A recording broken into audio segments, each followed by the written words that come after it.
Bonjour à tous, je vous présente 5 choses à savoir sur la toute nouvelle Audi RS5 2027.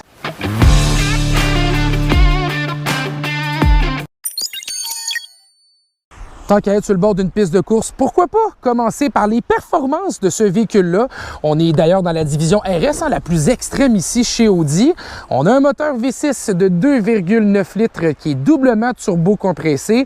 C'est la même cylindrée qu'on avait auparavant, mais Audi a complètement retravaillé le moteur et on a gagné 60 chevaux comparativement au modèle sortant de la RS5. On est donc maintenant à 510 chevaux pour ce moteur-là et 442 livres-pieds de couple. Les fins connaisseurs auront peut-être remarqué ici le câble orange. C'est synonyme de voiture électrifiée. Eh bien, vous avez raison, parce que cette voiture est une voiture hybride rechargeable maintenant. Elle est munie d'une batterie de 22 kWh qui est utilisable. On a également un chargeur embarqué de 11 kW, mais c'est surtout le moteur électrique installé sur la transmission qui vient ajouter encore plus de puissance. On est maintenant à 639 chevaux et 608 livres-pieds de couple. C'est jumelé à une transmission automatique Tiptronic, c'est le nom que Audi lui a donné, à 8 vitesses. C'est une transmission conventionnelle qui n'est pas à double embrayage. Et je vais d'ailleurs vous en parler un petit peu plus tard parce que j'aurai la chance de tester l'autonomie du véhicule. Mais Audi projette entre 78 et 84 km d'autonomie quand même avec le produit. Et je vous reviens un petit peu plus tard dans la vidéo avec mon autonomie réelle que j'ai pu tester lors de mon essai. Le style maintenant de la Audi RS5, c'est une voiture très agressive, on le voit vraiment dans son style. On a des ailes qui ont été élargies, on a des bas de jupe aussi qui ont été vraiment retravaillés pour la rendre plus agressive. À l'avant, on a une devanture qui est imposante également. On a des trappes de ventilation ici pour refroidir le moteur, mais aussi donner un petit coup de pouce en termes d'aérodynamisme au véhicule.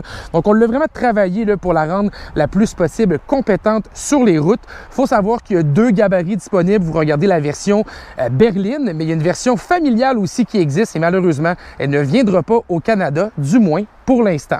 À l'arrière, on a ces énormes tuyaux d'échappement qui sont des vrais tuyaux d'échappement d'ailleurs. C'est pas des fausses affaires comme on a pu voir dans d'autres constructeurs. Donc, on a vraiment 2 vrais tuyaux d'échappement ici. Et cette signature lumineuse OLED qui permet un petit style un peu plus technologique peut-être au véhicule, mais je trouve que ça lui fait très, très bien. Pour rassurer les amateurs de la marque, Audi a quand même conservé le volet Sportback de la RS5. Je sais qu'on l'appelle maintenant berline, mais regardez, le haillon s'ouvre de manière comme la Sportback le faisait auparavant. Donc, on a beaucoup d'espace dans le coffre à l'arrière quand même pour une voiture à vocation sportive. On a le style d'une berline, donc on a enlevé le style Sportback, mais on a conservé quand même cette astuce-là que je trouve plutôt intéressant. De côté maintenant, vous regardez des roues de 21 pouces qui sont des options parce que de série, le véhicule a des roues de 20 pouces, mais il y a également d'autres choix dans le catalogue, dont un ensemble sport que je vous parle dans quelques instants. Avant de vous parler du catalogue chez Audi, je voulais vous présenter l'intérieur du véhicule. Ce qui saute aux yeux, eh bien, c'est les écrans. On a un écran de 11,9 pouces qui fait office d'instrumentation, un écran de 14,5 pouces qui fait office d'infodivertissement et un écran de 10,9 pouces pour le passager, qui est un écran assez intéressant. On peut d'ailleurs gérer le massage du siège, par exemple, les lumières d'ambiance. On peut également aller dans la carte de navigation pour aider le conducteur à bien s'orienter. Donc, bon, c'est beaucoup d'écran, mais assez intéressant et surtout les systèmes fonctionnent bien, c'est rapide et assez intuitif dans les commandes, donc assez réussi de ce côté-là. Au niveau des sièges maintenant, vous regardez les sièges qui sont offerts de série, des sièges en cuir synthétique. C'est possible d'en avoir en cuir véritable selon les groupes d'options qu'on va choisir. Je trouve d'ailleurs que la qualité du synthétique est de bon augure. À l'arrière, on a aussi beaucoup d'espace pour les jambes. Je m'y attendais quand même là, pour une berline de ce format-là. Ce qui m'a surtout déçu par contre, c'est la qualité de finition à l'intérieur. C'est joli, j'adore le volant qu'on a dans la version standard en cuir perforé. On a des options également pour personnaliser les couleurs. Donc, il y a vraiment moyen de rendre ça beau. On a des matières aussi qui sont de bonne qualité. Le problème, c'est l'assemblage. On a des parties des composantes qui sont assez lâches, assez mous à bord du véhicule. J'ai remarqué également dans les portières, ça bougeait. Et les variantes qui sont équipées d'un toit vitré qui n'est pas ouvrant, celle-ci ne l'a pas. Mais les variantes qui ont ce toit-là ont une voûte qui est très lâche ici également. Donc, je m'attendais à mieux de la part d'Audi, surtout que le constructeur nous a habitués à des qualités de finition assez irréprochables dans le passé. Donc, à voir et à suivre si le tout sera corrigé dans le futur. Il pleut, donc je suis allé à l'arrière du véhicule pour vous montrer qu'effectivement, j'ai de la place, je suis assez bien, mais c'est surtout pour vous parler des groupes d'ensemble. C'est pas mon genre de vous en parler, mais dans ce cas-ci, j'y tenais parce que Audi a compris certaines remarques qui avaient été faites à l'époque sur l'ancienne RS5. C'était un constructeur qui nous obligeait souvent à prendre des groupes d'options pour avoir quelque chose qu'on voulait avoir. Donc, on était obligé de prendre un groupe qui venait avec plein d'affaires, mais pas nécessairement ce qu'on désirait vraiment avoir avec notre véhicule. Et dans ce cas-ci, on a revu la stratégie pour offrir beaucoup plus de personnalisation avec la nouvelle RS5. C'est possible via les produits Audi exclusifs, d'aller chercher des teintes intérieures qui seront vraiment plus à votre goût, des teintes extérieures exclusives aussi. On va même agencer l'intérieur du véhicule selon la couleur de la carrosserie qu'on va faire à l'extérieur, un peu comme ce que Porsche fait avec la 911, peut-être pas au même niveau, mais ça ressemble un peu à cette idée-là. Et je trouvais ça intéressant que Audi élargisse un petit peu plus ses horizons en termes de personnalisation avec la RS5. Autre chose aussi à savoir, c'est que le Sport Package sera, selon Audi, l'ensemble le plus populaire au pays. On parle ici d'un ajout assez important dans le véhicule. On va avoir des sièges RS exclusifs, des échappements plus bruyants également exclusifs aux produits, un pare-choc à l'avant qui est retravaillé et qui est plus agressif aussi, mais on a aussi augmenté la vitesse de pointe de cette variante-là à 285 km/h qui a été limitée électroniquement. Donc, on voit ici qu'on essaie d'ajouter un petit peu d'éléments ici et là pour rendre les amateurs un peu plus frétillants d'une variante sport et ça sera disponible lors de l'arrivée du véhicule au pays. Parlons maintenant du comportement routier de la Audi RS5 et commençons par un 0-100 km/h. Ouf!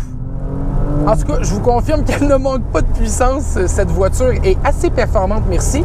On parle d'un 0-100 aux alentours de 3,6 secondes selon les estimations de Audi. Et je ne l'ai pas mesuré parce que j'ai pas les outils pour le faire, mais ça ressemble pas mal à ça, à mon humble avis. On a beaucoup de puissance, une transmission conventionnelle. J'avais peur un peu aux latences de la transmission dans les changements de rapport. C'est pas le cas. Une transmission qui est bien calibrée, qui donne vraiment une bonne sensation. Peut-être un petit peu moins rapide qu'une transmission à double embrayage, mais quand même suffisamment rapide pour injecter une bonne dose de vivacité à cette voiture. Le système hybride, je l'ai essayé en mode électrique. J'ai atteint jusqu'à 65 km d'autonomie. Donc, c'est un hybride rechargeable ici. Et quand même, 65 km, j'ai trouvé ça raisonnable pour le véhicule. Surtout que je l'ai poussé. Audi estime entre 78 à 84 km d'autonomie. Et j'y crois, là. Là, je suis en Autriche. Il fait 7,5 degrés. Donc, un peu les températures du Québec. Et malgré que je l'ai poussé, j'ai fait 65 km. Je trouve ça assez raisonnable. On a plusieurs modes de conduite pour venir ajuster les amortisseurs du véhicule, par exemple, ou la réactivité de la transmission également. Lorsqu'on est en mode confort, on sent un véhicule un petit peu plus doux. Et là, je pense que c'est là que je vais voir les différences entre l'Autriche et le Québec. C'est que malgré les roues de 21 pouces, j'ai trouvé la RS5 plutôt confortable parce que les routes de l'Autriche sont de bonne qualité, ce qui n'est pas le cas au Québec. Donc, ça sera à revalider lors d'un essai plus complet du véhicule. Mais quand même, les modes de conduite nous aident à ajuster le tout pour optimiser au maximum le confort. Au niveau de la suspension, on a des suspensions indépendantes aux 4 roues, suspension à 5 bras. On a vraiment quelque chose de bien ficelé pour absorber les 515 kg de plus que la Audi RS5 a pris avec cette nouvelle génération-là. Quand on met une batterie de 22 kWh utilisable, ça vient avec un compromis à quelque part, donc on a plus de poids. Mais le constructeur a travaillé à rendre la suspension bien calibrée et j'ai vraiment senti le véhicule bien campé au sol. La direction également reste légère en main. On n'a pas l'impression d'avoir un véhicule très pesant ou qui part un peu dans tous les sens.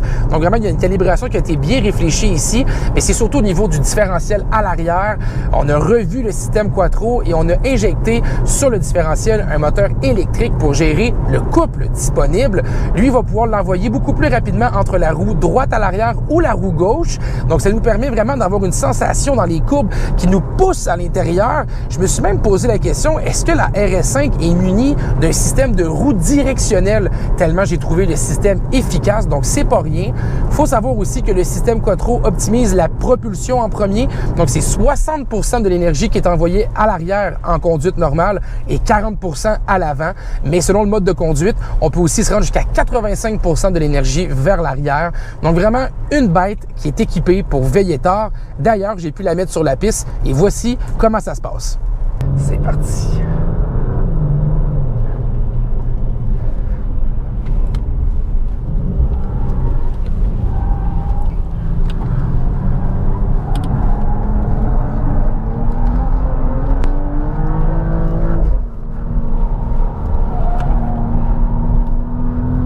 Je suis tellement concentré présentement, là.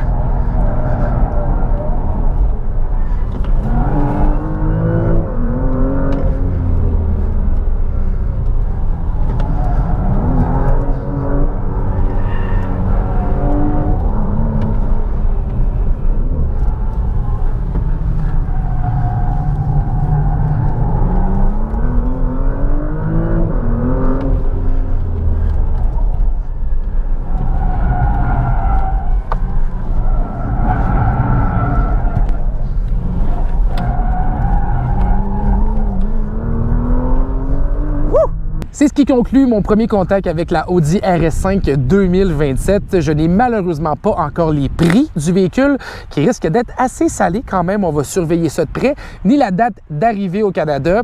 Je sais que le véhicule a été commercialisé dès le début avril en Europe, donc ça devrait s'en venir pour le Canada. Pour tous les détails, rendez-vous sur le rpmweb.ca. J'ai un texte complet qui vous y attend. Sur ce, je vous souhaite une très belle journée. À très bientôt.